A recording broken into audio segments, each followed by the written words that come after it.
Berry-au-Bac, 16 avril 1917. 80 chars Schneider appuient les attaques de l'infanterie. Première utilisation de ces blindés lors de ces grandes offensives de Champagne.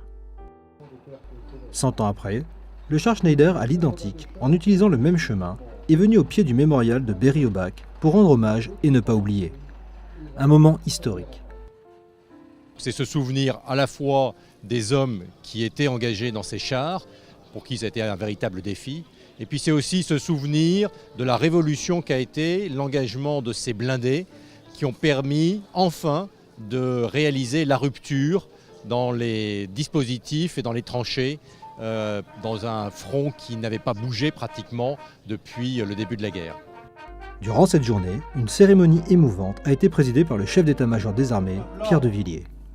Ordre du jour, lecture des combats, dépôts de gerbes sont venus rendre hommage à nos soldats dont leur vertu continue d'exister et d'évoluer.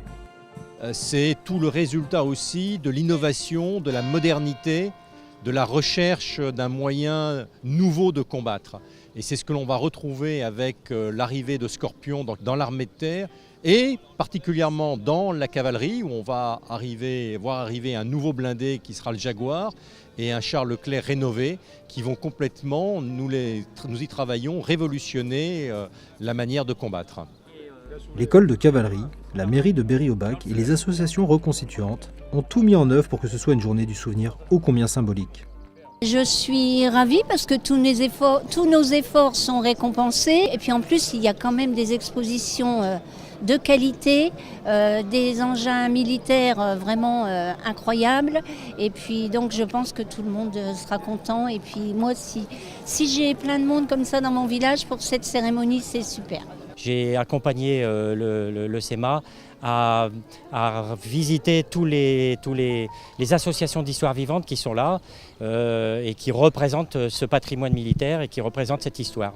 Donc c'est plus particulièrement une espèce de passerelle de mémoire, c'est une transmission de la mémoire. Faire vivre cette histoire vivante en montrant, en essayant d'évoquer au plus proche ce que nos anciens ont pu vivre pour notre histoire.